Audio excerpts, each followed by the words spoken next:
Morning is King 5 political analyst and former state Attorney General Rob McKenna. Rob, thanks for being with us this morning. What's your initial reaction to this guilty verdict, all of them? I'm not surprised. I think the evidence is pretty strong that Trump knew about the records being falsified. I think the reaction is predictable from the voters who've been surveyed. His loyal supporters are remaining loyal. People who don't like him even less. The impact on how people are likely to vote is pretty small, and that's the impact today, or the day before or the day of the guilty verdict being announced. 5-6 months from now, that number will change too. It might be smaller, so the ultimate impact could be quite negligible. However, there are 3 other cases pending against Trump, including the classified documents case and 2 cases involving his attempts to subvert the 2020 election. So therefore, there's a lot more shoes to drop here. No surprise, though, Rob, the Trump legal team vowing to appeal this decision. So how would that work? And do you think they can actually be successful with an appeal? Well, we won't know for probably over a year, well after the November election. It does have the effect, most likely, of delaying the sentencing, which is currently scheduled for July 11. I think the best argument he has on appeal is that he was convicted of felonies because what he did was supposedly in furtherance of other crimes, but he wasn't charged with any other crimes.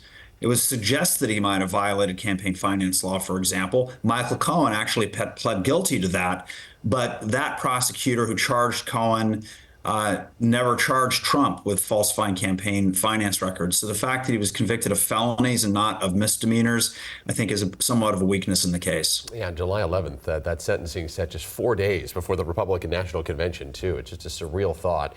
So after that guilty verdict, the former president was already, Rob, using the conviction to fundraise for his political campaign. As we saw in 2020, it's going to come down to, say, a few 100,000 voters in, say, 5 key swing states. Is the headline of President Trump, a convicted felon, going to be enough to sway those voters?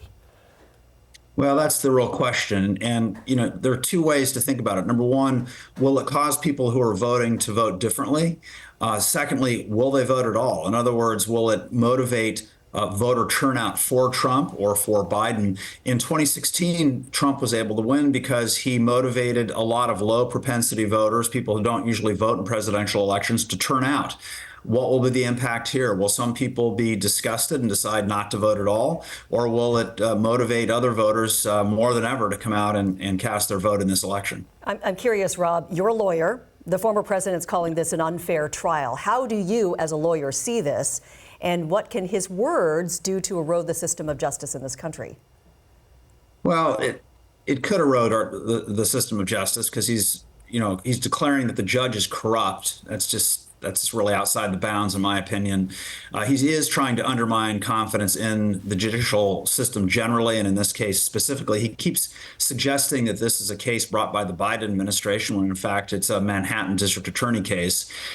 So I think that it is part of his pattern of trying to undermine faith in institutions. There's no question that Trump is not popular in New York. But when you commit a crime in a jurisdiction, you take your chances that the people there may not have a high view of you, and that's what happened here. Yeah, and those charges announced long before former President Trump announced he was running for president again. We'll have to note that as well. Rob McKenna, thanks so much for being with us this morning. Always great to get your perspective. Appreciate your time.